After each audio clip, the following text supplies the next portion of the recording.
You're listening to the We Love Equity Real Estate Show, a podcast that discusses the intricacies of real estate investing with your host, Marcus E. Maloney. Marcus is a real estate investor best known for being the equity king. He's been awarded that moniker because he and his team find amazing real estate deals. He will be talking with investors who have done some transformational things in the real estate industry. They'll discuss their process, their strategies, and how their investments transform their lives and the communities they invest in. We welcome you to the We Love Equity Real Estate Show. Like, I want to move forward, and then somebody comes in your life, and that's I'm going all over the place, but the bottom line, man, it's just you continue to talk. There's a bridge out there with your dreams. You just got to step out of your comfort zone, man. And as you wander through this life aimlessly at sometimes, but you keep speaking in the darkness, and all of a sudden somebody gives you a bridge. Somebody reaches their hand out to you. Mm-hmm. Somebody just says, yo, I can help. Very true. And next thing you're there, man. So that's why I say, man, BHAG, big, hairy, audacious goal, man. You deserve it. You own it. You're more than average, baby. The We Love Equity Show is brought to you by 𝐓𝐀𝐊𝐄𝐀𝐿, widely recognized as an outstanding resource for real estate investors with exceptional education, networking, and support, along with profit-enhancing benefits in all aspects of real estate investing. Visit 𝐓𝐀𝐊𝐄𝐀𝐿 at www.𝐓𝐃𝐊𝐿.org. That's visit 𝐓𝐃𝐊𝐿 at www.𝐴ZREIA.org. Good afternoon, We Love Equity Real Estate listeners. How are you guys doing today? Hey, you know what? Like I always am, I'm excited to be with you guys here today. And on today, I got a very, very special guest. So if you're looking at moving up to bigger things, if you're looking at doing some larger multi-family and also hotels, I got a very special guest and a very special treat from you. We're going to talk about how he went from nothing, from rock bottom, and how he escalated himself and accelerated himself back to the top. So today I have real estate investor Michael Ealy, based out of Cincinnati, Ohio, and he's going to share with you guys today kind of how he got started, how he went back down to zero, had to move in with his mom's back at 30 years old. And you guys know how that can be, a crushing blow right there. And then how he picked himself back up. And now he's looking to buy, hotels and larger multifamily. So Mike, man, what's up, man? Welcome to the show. Hey, what's happening, man? Thanks for having me on here, man. It's awesome, man. Man, thank you for being here, man. It's an inspiration to talk to somebody that's doing things on such a large scale. So guys, if you don't know who Mike is, we're going to give you some opportunity to connect with him a little bit later on in the show. But I guarantee you that this show is going to be some inspiration for you. So Mike, man, let's get ready. Let's rock and roll, man. So tell me, Mike, how did you get started in real estate? But before then, what was you doing prior to real estate? Man, before I got into real estate, man, it kind of started back because the whole thing started when I was in high school, man. I wanted to get into real estate. I was fascinated with money. And never forget, I saw Carlton Sheets. Okay. And if anybody remember him back in the day, man, that was pretty awesome, man. But the only thing he did, he always had people over leveraging, which is what was my downfall. But no, man, I just started reading books, man. I really wanted to get into junk bonds. Back then, and I remember the initial investment was $50,000, so I put that book back on the shelf. But dude, that ain't me. Right, can't do that. Right. And so I ended up finding Robert Allen, No Money Down, man, and that was the beginning of my career, man. And throughout college, I started doing concerts and parties. Went down to Tuskegee University. Okay. And it was a great time there. Created a large event there, but then I ended up getting a job in electrical construction. But really, it was a package job. The boss liked the idea of me doing promotions. And that's when I started doing concerts and work. And then I started actually acquiring real estate. I didn't have any money, no credit. My credit was terrible. Okay. I was working 3 jobs. Literally, I would go in throwing newspapers, 12 in the, basically midnight to 2 in the morning. And then after that, I would go to my 9 to 5. Then after the 9 to 5, I went down to the stadium and sold ice cold beer for the Reds and the Bengals, baby. Okay. And I saved up enough money and I bought my first 2-family. I paid off all my bad debt, paid my student loans off, and I was 27 years old, man. It wasn't too much you could tell me. I was living rent free. The mortgage was $700. I ended up getting a roommate and a tenant. I got a roommate for my unit and a tenant on the second floor. My mortgage was $700. The rent collected was $700, and I was like, I am rich. Rich. Don't have to do nothing no more. Thought it was biggie. No condo payment. Right. Everything paid off. So let me ask you this, Mike, man. So in college, you was doing promotions and entertainment and stuff like that. So you was just out hustling. Yeah, that was it, man. I was always trying to figure out the bag, man. Okay. So you was out there hustling, and then you came up with this down payment for this 2-flat multi-unit. How did you find that? Man, I know this seems so long ago, but I found it in, I don't even remember what you call that part of the section of the newspaper, all them ads or whatever. Oh, the classifieds. The classifieds. Yeah. That you going way back, brother. Yeah. I just thought about that, man. Like, yeah, nobody does that. No. Yeah, in the newspaper, man, all the newspapers, man, they always had a classified section. It was real estate. And that's where I looked, and the guy was advertised, sell for rent to own. Okay. And I didn't have any credit, I didn't have a lot of cash, but this guy was willing to finance the deal. And that was the beginning of my career. Wow. Okay. So he did a seller finance for you. So guys, if you don't know what seller financing is, just real brief, it's the owner becomes the bank. Instead of you going out getting a traditional mortgage, the owner becomes the bank, and the owner says, okay, well, I'll sell you this property for $150,000, and you bring in 5%, 2%, 10%, whatever you guys discuss, and then you will make your mortgage payments directly to the owner. That's right. And it's a win-win. I mean, he's getting more. Typically, if they do it right, he's got somebody paying a premium rent. He doesn't have to deal with the management.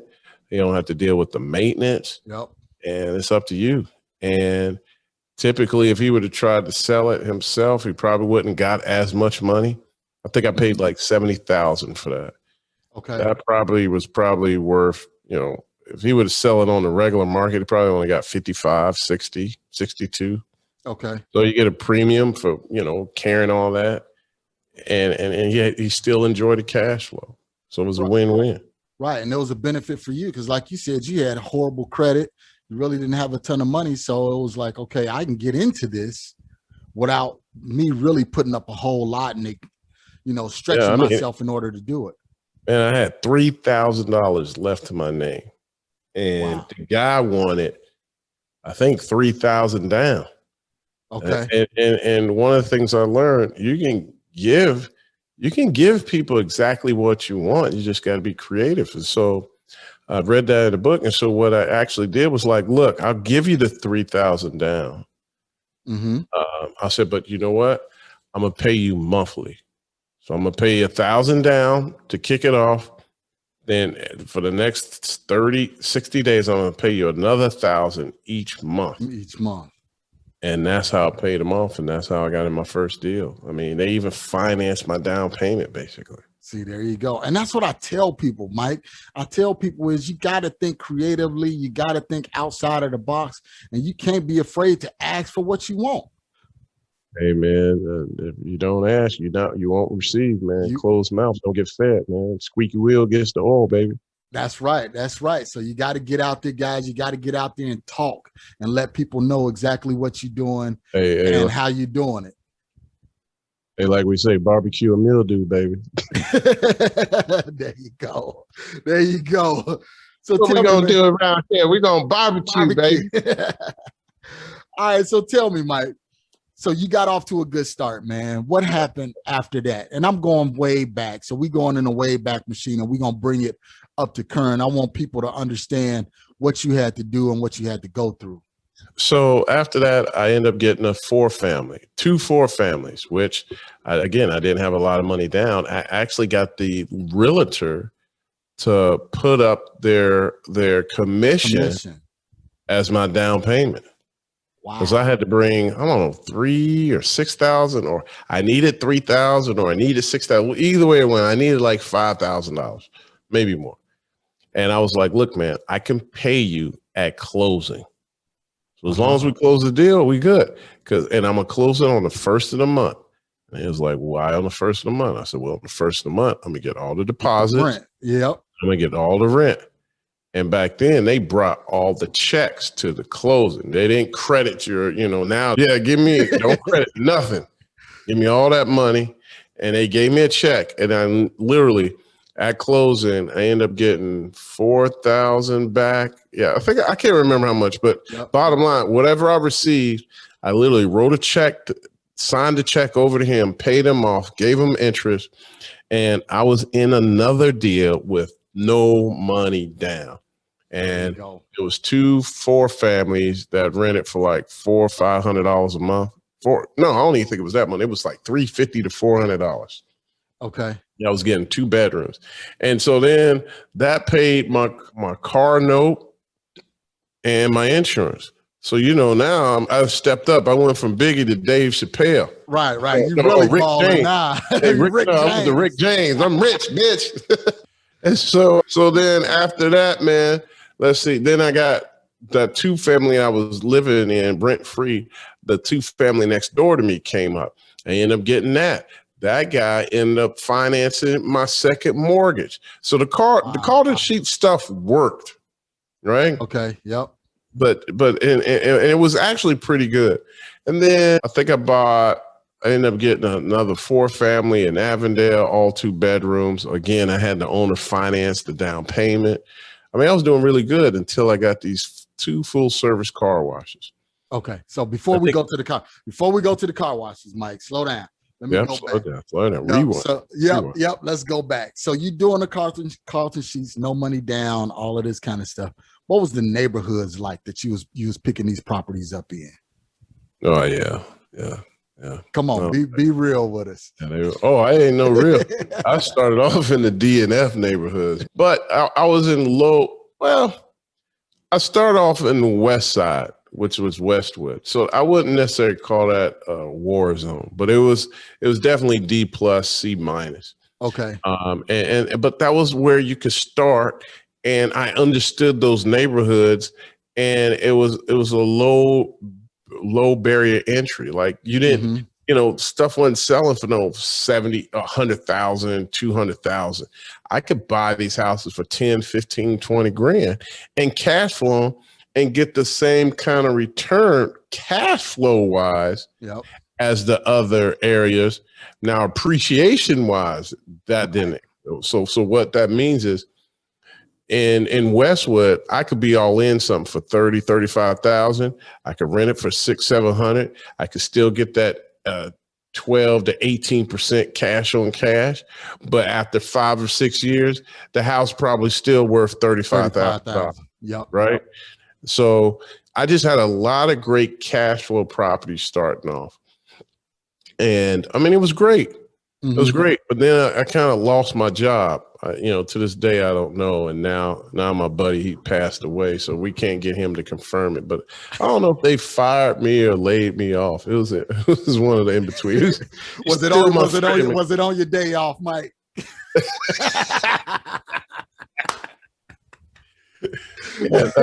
My man Mike Griffey, man, God bless him, man, rest his soul, man. He passed away, but he was literally my boss, my mentor, my first investor, and I miss him dearly. But he was one of the first guys that believed in me, man, and showed me the way. He owned his own electrical construction company, man, and that was one of the things that helped catapult me into doing my own thing, man.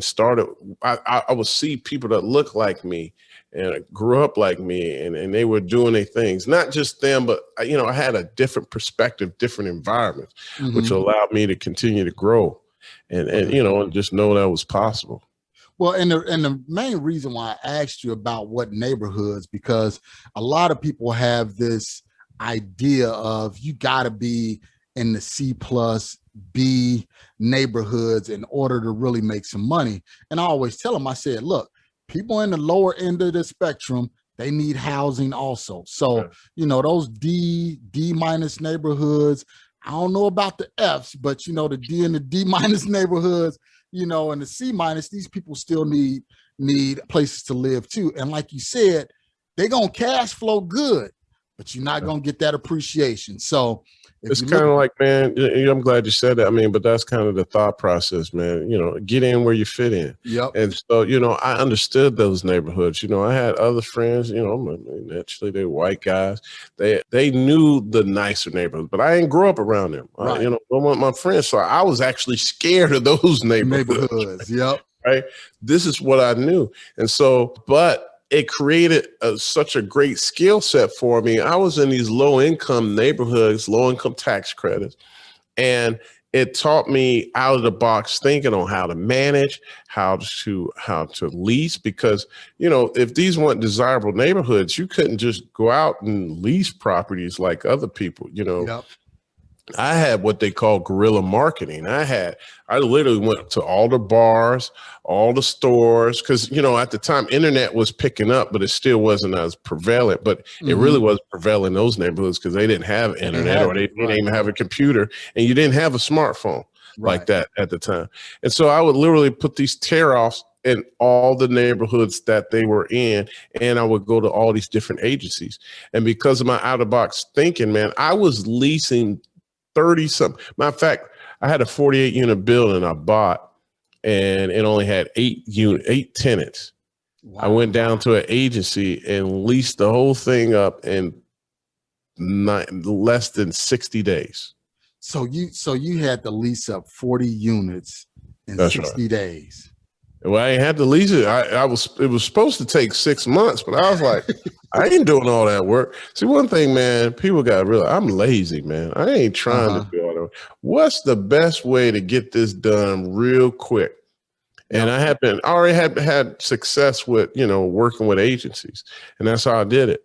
And so even when I was in the West End before, now the West End is now this over the Rhine is like a number of like a top 5 place to be in the country, right? And since I leased that whole neighborhood up in a short period of time, all because I didn't use traditional marketing.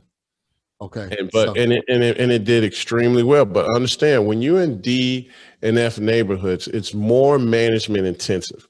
Yes, you can make money, but no, you're gonna have to spend a lot more time.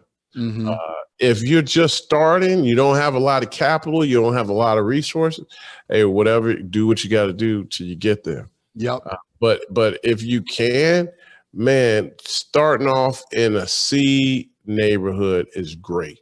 Yep. Right. Yep. You don't have to, but if you're trying, but to understand, when you get D and F, it gets a little more challenging to hire the right management group, because everybody can't manage a D and F property. And so when I will tell you the difference to give you an idea, like when I was managing D and F properties, you know, tenants would call me in November, right? Like, November, like, Mr. Mike. I was like, yeah, what's going on? I'm gonna be late with my rent. I was like, okay, well, how late?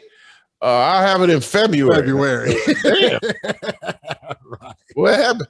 Well, it's the holidays and Christmas and all this. And I was like, well, shit. But, you know, but if you knew the tenant and work with them, man, they pay you. Like, because they was like, look, I'm going to give you my check, my refund check, and that's it. And they like clockwork, like different strategy. But when I moved to C and B properties, man, it was like heaven, man. These people would call me and my C properties on the 31st, like, Mr. Mike, I'm going to be late on my rent. I was like, what's late? I'm going to have it to you on the 2nd. Right. Hey, let that happen again. Right. Right. Oh, boy. But like you said, man, it's different management styles for the different neighborhoods, you know. That's so like when you are in the lower income or the lower income neighborhoods, it's not that they don't have it, it's just that they trying to manage things a little bit differently. That's right. You know, so they have good intentions to pay, and you just have to do a lot more hand holding. That's you know, right. And I tell people, you know, when you're starting, if you can't start in that C and B class neighborhoods, go down to the D and F neighborhoods. You'll get your training wheels popped off of you real quick. There and you you'll go. learn how to manage properties. That's right. That's right. You know, That's so right. so Mike, tell me, I mean, you got this saying, share your perspective on opportunities and problems and how your eye helped you buy these units. Because I know you was talking about that 48 unit property. Yeah, I mean, like the Chinese word, the Chinese word was the opportunity is actually problems. And so, you know, translated in English. And so, you know, we just see the more is a problem, the more is an opportunity for me. Like those are the deals I like going after. Those are the deals people don't want. And those are the deals that have some of the greatest returns.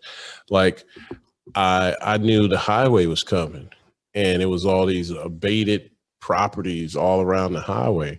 Nobody wanted them. And I was like, man, give me all of that. Right. $1,500. I was buying for $800, $1,500 a piece. Wow. And I ended up selling each one of them for like 80 to 180,000. Wow. And So because did it was, you, you know, but it's like taking information and leveraging it. Like that's one of the great reasons why I always suggest people to get you a mentor, get you a teacher, get you a coach. Yep. The reason why, I mean, don't get me wrong. I was in some of these listeners' same shoes, man. I had the skill set, or I didn't have enough. But at the time, I did have a skill set. I kind of knew what I was doing. At least I thought. Okay, but I was already had, I don't know, 100 units or something like that, 150. So I'm doing okay, but I didn't want to pay to take a class like them classes, you know, and it's kind of standard rate, $1,500, right? And then after you take that basic class, then they do the upcharge, or 20 or 30, whatever the price was. And man, now that I'm coaching my kids and I'm coaching students. And oh my gosh, every single one of them get on my nerves, man. Because they're doing so well, man. I mean, if I would have just sat and listened to somebody and let them guide me and pay the money is priceless. Matter of fact, really the money only it depends on whose eyes you're looking at. But really, most of your teachers, really, the ones that are passionate like I am, we would teach people for free. For free, yep. But if you don't make them put some type of commitment out there, they're not going to value it. And they won't do anything. You can tell them from start to finish, A to Z, this is what you need to do. They won't do it. But as soon as you make them pay 5,000, 10, 15, 20,000, then they're going to say, okay, you know what? I better do this because I got some skin in the game. That's right. And that was, yeah, I mean, but go get you a mentor. It's going to take some time. It'll take some wrinkles off your eyes but it just buys you time. I mean, like in football, man, the whole football game has changed, man. And I was coaching my son and a couple other kids, and they were decent football players. Like what? Because we got something in common, man. How old is your son? Where are you? So my son is 12. He'll be 13 in August. I coached the 7th and 8th grade team. I coached the defense. And then my younger son, he's going into the 3rd grade. They're 8, and they're playing. I'll be coaching them, but this is really my last year with my son, so I'm focusing on him this year. Gotcha. And, likewise, man. My son started at 8. He's 12 now. Coached him all of those 4 years. And this is probably going to be my last year coaching because I'm just ready for him to really get out there and blossom. Yep. Yeah. And so one of the things was, you know, back then it was go hit him, throw it to Billy. He going to be open. Yeah. Yep. Run. Just run. No, it's so much precision. There's so much technique. Yep. There's so much, like, every step is precise.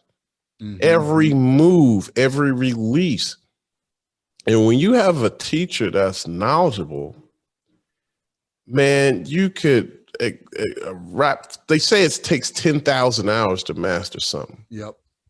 if you got a teacher that really knows the game, you could coach somebody in hours. Mm-hmm. And now they have the blueprint.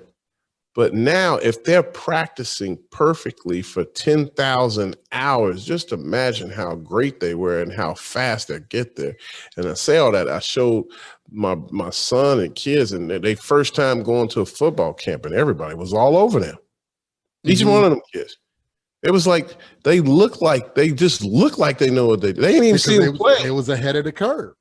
The footwork, the way they turned, the way they planted, the way they caught the ball, it was like they look like naturals. I was like, "Now look, don't you say that now." Right.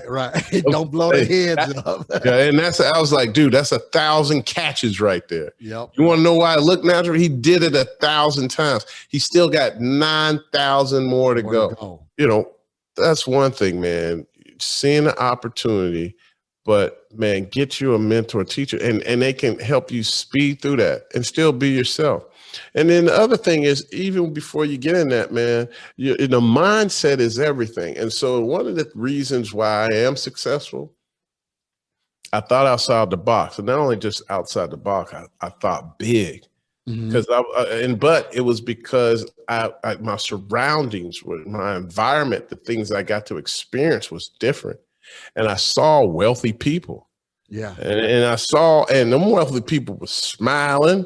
They had nice cars. Right. Yeah. But they had this spirit that was just real different than, a happy day. Like, right. And that's a deep heart in the gut chuckle. And that happens all the time. And just life has no problems. Look, it's like, I want that. I want that. But now I'm not going to say somebody get that. You still got to put that work in. And so I learned that, you just need to have a BHAG, big, hairy, audacious goal. Just ridiculous. Like, it's unbelievable. When people see it, they jump back appalled. Like, how dare you think like that? Yes. Like, you immediately get a hater that is so big. And because I thought like that, I didn't think I was just going to do one hotel. I want $1 billion worth of hotels. See? Guess what? Because I thought like that, I worked at it. It took me 5 years. I lost money. I told you, well, we didn't get into I lost money yet, but I lost money again after I moved in with my mom and dad. And we'll come back to that. But I lost money on a development. I didn't know what I was doing, but I knew I wanted a hotel. And I lost $200,000. Combined, it was $400,000. Wow. But I learned from that. And now another 5 years later, after getting my first hotel, I'm doing another large $70 million development. And so if I didn't think like, first of all, here's the science behind it. It's prayer, it's meditation, it's scientific, man. Like you're hypnotizing yourself. Once you begin to start speaking in these languages, you start attracting these things. That's so very true. Right? And like it gets embedded in your speaker. And then all of a sudden you wake up thinking about, well, how am I get a hotel? You start asking the questions. Yep. It's like some people like, you just thinking it happens. No, you literally keep talking. And because you keep talking, you'll attract people in your speech. Like, I want to get in this hotel. And look, you have no idea what you're doing, which was me. And they were like, really? You want to do a hotel? You know what? My man's doing a hotel. And it's like, you should meet him. Then they talk with him. I'm talking with him. And he was like, really? That's surprising. This is what we do. And then you get him more interest. And then you bring up another guy. Well, this guy does this. And this guy, next thing you know, you're comfortable and you're like, I want to move forward. And then somebody comes in your life. And, that's, I'm going all over the place. But the bottom line, man, it's just, you continue to talk. There's a bridge out there with your dreams. You just got to step out of your comfort zone, man. And as you wander through this life aimlessly at sometimes, but you keep speaking in the darkness, and all of a sudden somebody gives you a bridge. Somebody reaches their hand out to you. Somebody just says, yo, I can help you. Very true. And next thing you're there, man. So that's why I say, man, BHAG, big, hairy, audacious goal, man.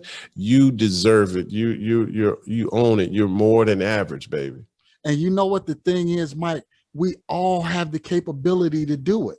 We all have the capability to do it, but it's these 4 inches in your head that either speak you up, speak you to go out and build hotels and buy hotels, or speak you down and say, man, what makes you think you can go out and buy a hotel? Who buys a hotel? Oh man, and don't think them voices don't go away, man. I still get them. And that guy's still over there like, dude, really? You really gonna do that? Right. Really? Yeah, I am. How you gonna do it? I have no idea. Yeah. But we're gonna figure it out. And you know, I just, and look, man, I wish I could tell you I was this brilliant guy that just really know how to do things. And I'm not. I'm not a dummy. I'm not. I was good in school, but like just to give you an idea, like I wasn't smart. Like smart to me is like, I'll never forget this girl, Vanita. She was my roommate and in my classmate in college. And I never forget, Vanita was gone for like 2 weeks. I was like, what the hell are y'all doing, man? She was with her mom and just traveling. And then she come back the day before exam, right? Wow. And she says, Mike, I was like, Vanita, you know, we got a test tomorrow. We do? Well, show me. I'm like, all right, but man, I don't know how you're going to figure this out. But I spent an hour breaking everything down for her. Man, that son of a biscuit, when she got her test back, got an A+. I got a B-. And I was like, that's smart. Right. You know what I'm saying? That's smart. But the difference between us smart people and guys like me and you is just, we just don't quit. I just, you know, once I figure out a dream, a goal, I make the commitment and I stay disciplined and I just keep working until we obtain it. That's it. And what happens is, so, you know, most smart people, they quit after the first, second, or third time, man. Why? Because they get frustrated. It didn't come easy to them. It didn't come easy. Right.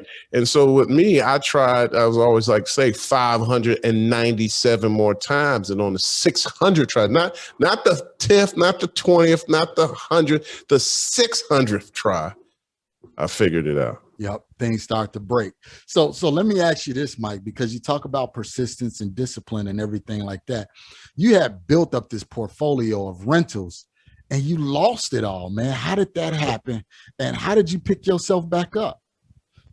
Man, because I know you having these self-limiting beliefs now. You like, man, I didn't got everything and I lost it all. Mike, you so stupid. How you lose out everything? Mike, what you gonna do now? I literally went back to the lab, man. So I like I said, I ended up getting about 15, 20 units total, 2 full service car washes. And what was my downfall, I shifted to something else, which was car washes. I should have stayed with real estate, but I wanted to learn, you know, I wanted to make money, you know, I was chasing the bag. And so, but I didn't have any structure. I didn't have any reserves. I didn't have a strategy or a plan. I just went out there and did it. Now, not to say I didn't do any research. I didn't have a budget. And so when the rainy days came, and literally, you know, your mom said, mom and dad, save for a rainy day, literally in the car wash business, man, nobody told me April showers made flowers was a real deal.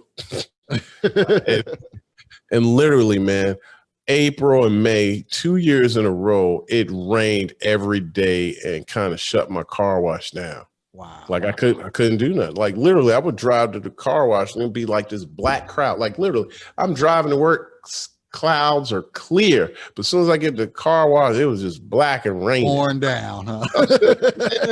I'm like, this can't be true, man. And then in the midst of that, I had 9/11 and the race riots. Okay.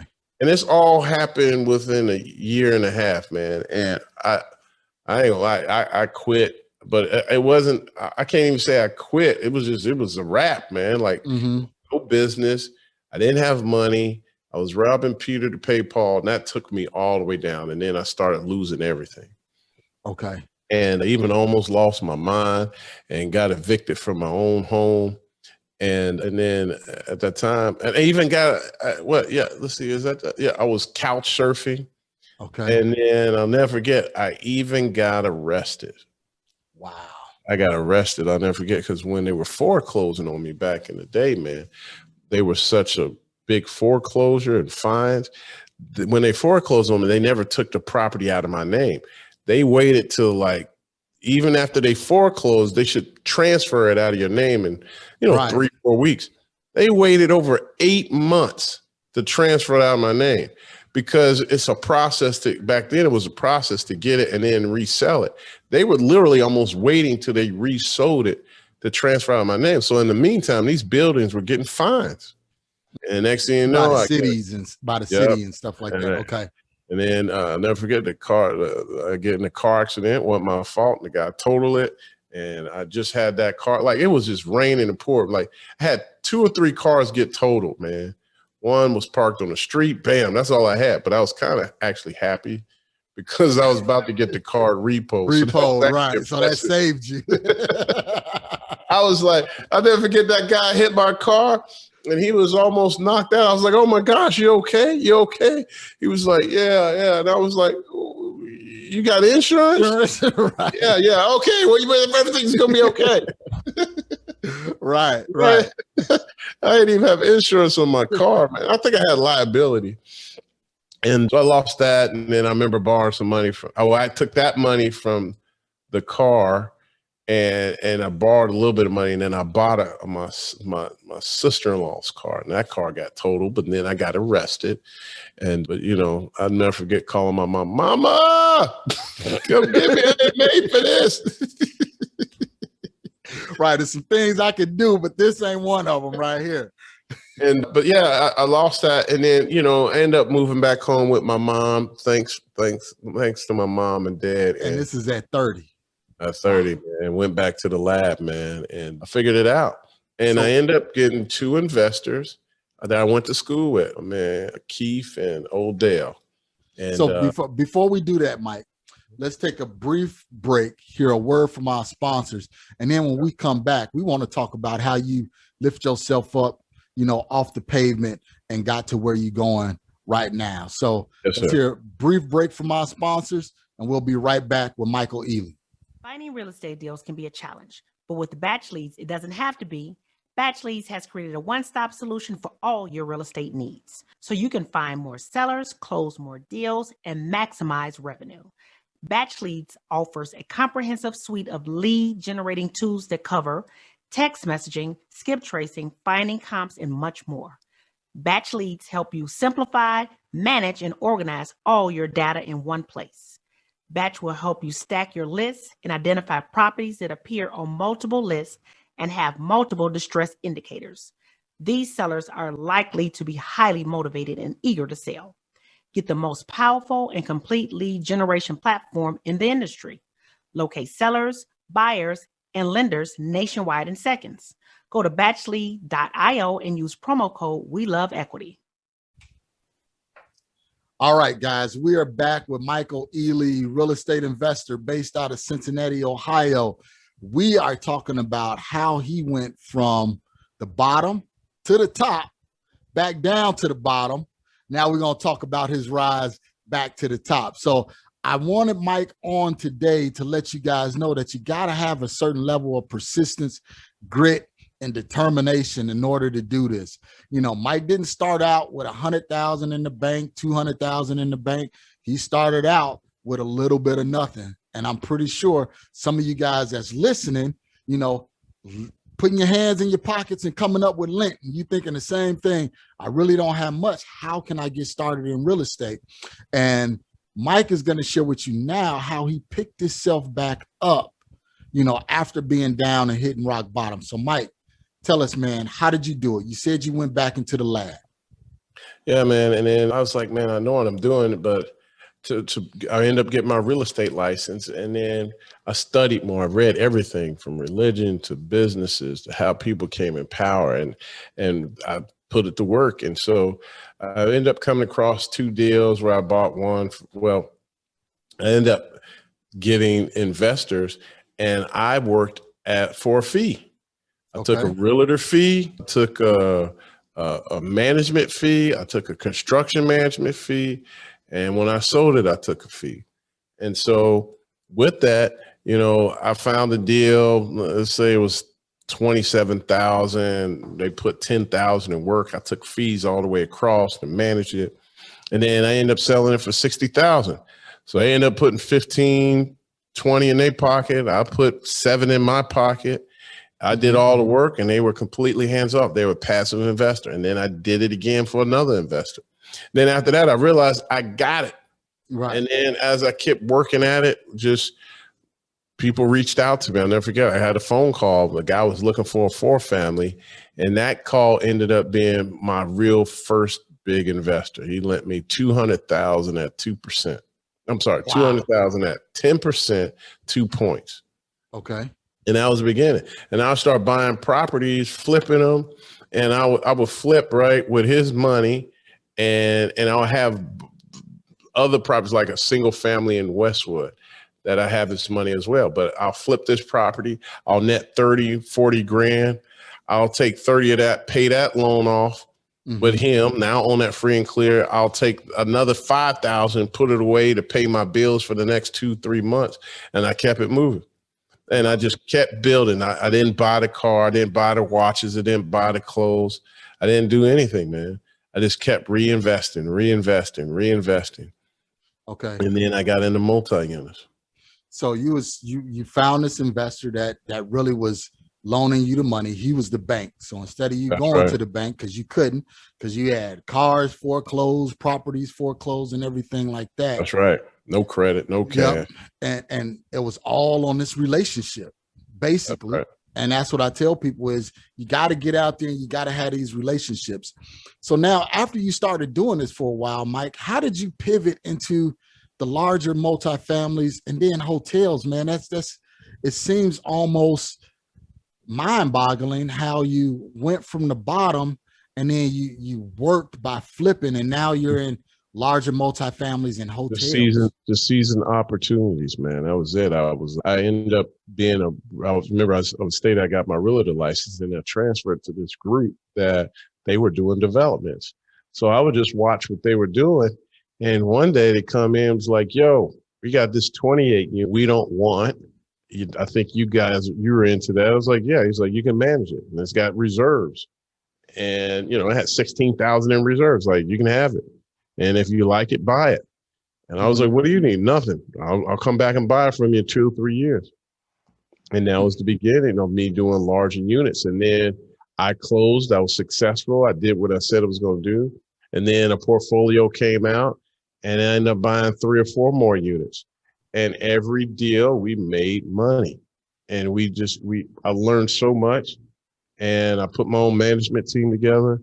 And that was it. And then it got to the point, they were like, I don't know how you're doing it, but here's another 150 units. I want you to manage it for us. Wow. And then I'll never forget relationships. Had a previous partner. We went our own ways and he got in trouble. His name is Nate Barger. And I said, look, man, he was like, man, he was filing bankruptcy. Okay. He was like, man, I don't know. I'll never forget, he called me. He was like, man, I'm struggling. I'm in bankruptcy and this. And he was like, and I started laughing. He was like, man, what the hell you laughing for, man? I'm telling you all my problems. Right. I said, man, this is the best time ever to ever be in this situation. See, I look like I said, I look at problems as opportunities. I was like, dude, we're going to kill it, man. Watch what we do. And I helped them. That none of his investors lost any money. We got them every penny of their dollar back. Wow. Plus, I ended up buying some of the properties back. We structured short sales. We structured buying the debt. We bought it at discounts, and then we resold it. And he flipped some of them. And then he still had investors. And then between that relationship, when I brought a portfolio deal, he funded it. He got his investor to fund it. And then we just kept growing. And then there was another opportunity for 48. I'll never forget this 48 unit that I told you I rented in 60 days. We were going to flip it because we was like, man, ain't nobody going to pay $1 million something for this. We thought it was only worth 600,000 at the most. So we was like, we'll just flip it. Because we bought it for 200. I was like, we'll flip it for 300. I was like, who wouldn't want to make 100 grand? 100 grand, right. He was like, nah, we're going to do this. I was like, okay, whatever. Mm-hmm. And then I ended up being our first deal. We netted $1 million. Wow. So you converted that 48 unit, completely renovated it, held it, and then resold it. That's right. Took me 5-6 years, learned a lot. Learned the biggest thing is don't be cheap. Fix it at the beginning. Don't wait. Like if the cabinets are rotted, don't halfway do it. Just pull the board. Man, replace the cabinet, replace the fixtures. It'll save you heartache. And you look, man, you'll make more money. The more that is fixed up and easy to use, the less your maintenance calls will go down. People ain't gonna complain. And because what happens every time something breaks, it always breaks, and that part you got to tin it in there, or you can't get the part. Right? Mm-hmm. It should be a simple fix. Right. But just understand, if you would have just did that from the very beginning, you wouldn't even have to deal with this. So no, man, that we kept getting on feet, and then we just kept doing larger and larger multi-units. And then when another person came, we either partnered with somebody that were more skilled than us, or they could manage better paperwork. We had systems. Yeah, but we were vertically integrated. We had the construction. We knew where the deals were, and that was majority of the battle. Wow, man, that's great how you laid that out. And a lot of it, what I'm hearing again, is having the right perspective, being able to see the unseen. That's one, right. You know, and then two, the power of those relationships. You know, leveraging those relationships. You know, that way you can provide a service for them and they're providing a service for you. And then three, the power of leverage. You know, we talked about leveraging relationships, but then leveraging, you know, the money that the other people had and the skill sets that they had. Because one of the things that you said, Mike, was they may have had better processes, better systems. And we said, okay, well, we can step back. We don't have it as good as y'all do. Y'all step in and y'all help us with this, because the whole end goal was, you know, to turn these properties around and make them profitable on the back end. That's right. So yeah, no, we were just creative, and man, we just, again, when we saw something, we didn't really think about it. We just did it. You know, the analysis paralysis, man. We're like, I don't know. Okay, man, I'm tired of talking about it. Do something. Just do something. Yep. And that's when I was listening to, it was 50 Cent's book, and he had a chapter on. Man, I was so surprised at that book, man. Me too, man, because I was thinking, oh, this is going to be a whole bunch of rap fluff and all of that kind of stuff. But he had some true gems in that book. Yeah. And one of the things that he talked about that I liked, he was like, man, sometimes you just got to do stuff. You got to stop thinking about it, and you just got to get out there and you just got to do it. Even though you don't have the processes, you don't know the systems and everything like that. Just like you said, you just got to get out there and start doing it. Slowly but surely, the stuff that you need will start to come to you. The people that you need to reach out to, you'll start building those relationships and everything like that. So Mike, man, you gave us some good stuff on today. Before we wrap up, you know, just give us a brief introduction, dude, how you went from the multifamilies to buying hotels. Yeah, no, I mean, one of the things, man, when I was buying apartments, what really pushed me to hotels was, you know, was buying them D and F neighborhoods. And my kids were younger. They were, you know, 2, 3, 4, or whatever, 5 years old. And I was like, man, I can't keep buying over here, man. Like, I can't live this as a legacy. They can't manage this. I need something that they could manage. And so we start stepping up into B properties. But one thing I saw was these hotels and how hands-off you could be, and how if you put a management team or hire one, you can hire quality and competent managers. Yeah. And with that, by hiring that, you could be hands-off. And even if, you know, you check out of here, you could put somebody else in there that's just as qualified. Mm-hmm. And so we just went after it. But I had to put a team together. I went and found a operating team that's been in the industry. Each and every one have been in the game for over 30, 35 years, a multi-skilled set, and found an investor. I mean, it was because of them I was able to get in the game. If everybody just looked at me, you know, first question, well, how many hotels you've done? What makes you think? I mean, because buying a hotel is way harder than buying a regular single family or multifamily unit. The reason why banks, like, even if you don't really have a skill set in multifamily, they will still lend money to you. But in hotels, you can have the net worth.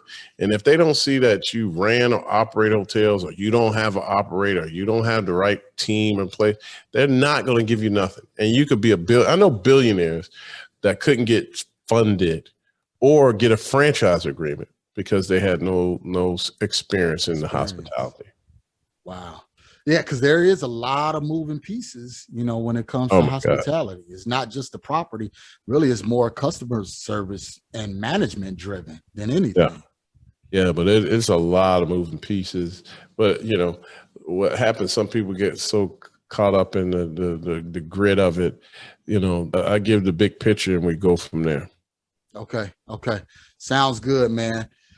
I'm definitely going to have you back on so we could talk about this hotel. We kind of scratched the surface on that. Right. But Mike, man, I want to put you, on a hot seat real quick. I'm going to put Mike on a hot seat.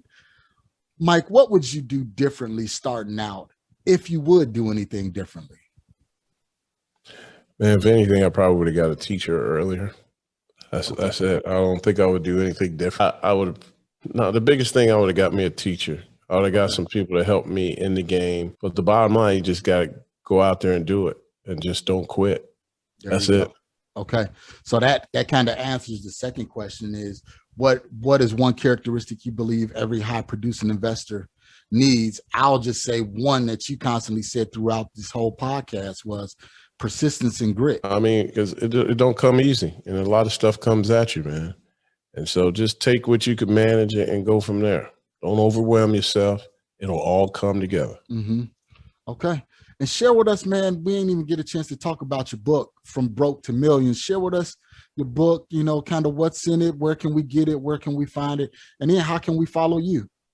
Yeah, I mean, all these different things, man, keep it easy. I'll give you a few, but the real quick is go to NassauInvest.com, NASSAU invest, INVESTS.com, where you can find my book, From Broke to Millions.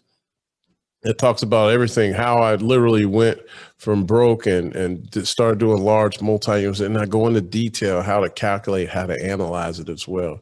And then also, if you ever want to think about, look, I enjoyed that, I think that I want to do further with, sign up for a strategy session at NassauInvest.com/strategy.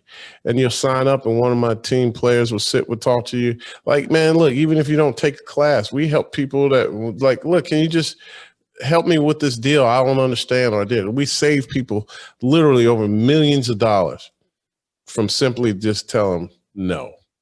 Okay. That's incorrect. And please don't ever do that again. And if I see it, I'm going to tell your mama, okay? There you go. So, guys, you heard it. Go to NassauInvest.com. That way you can reach Mike, get everything that Mike has, man, and learn even more about his story. So, Mike, in parting, man, what's some words of encouragement you can tell a struggling investor, somebody that's looking to get started, or somebody that's at that rock bottom state that may be living in the basement of mom's house and everything like that, and they trying to get back on their feet? Yeah, the only thing I can tell you, man, you'll never win if you quit. That's one of the things is, people like, oh my gosh, how do you get there? I mean, there's no way I can get there. Well, I'll tell you, the harder you work, the luckier you get. By putting in that work, by putting in that effort, by putting in consistency and being disciplined and making the commitment. Because, the thing about it, it's not that it's the thing about being successful, it's really not hard. Mm-hmm. You find an idea, a vision, and you commit to it. The thing that's hard is being committed to it. Because what's going to happen, I can show you exactly what to do. You just got to practice it over and over again. Like I shared with the kids, they was like, they look like naturals. I was like, because they did it 1,000 times. Mm-hmm. Mm-hmm. Are you willing to do it at least 1,000 times? Do you know what kind of commitment it takes to do that? Like, you literally have to schedule a day. You know how many drop passes you got to make? I'm not talking about being thrown to 1,000 times. I'm talking about catching. Right? Most people ain't catching that much in one lifetime. or even a couple of seasons. True. Right. And so what I'm saying to you is, you got to put that work in over and over. And look, you're going to do it wrong. That's okay.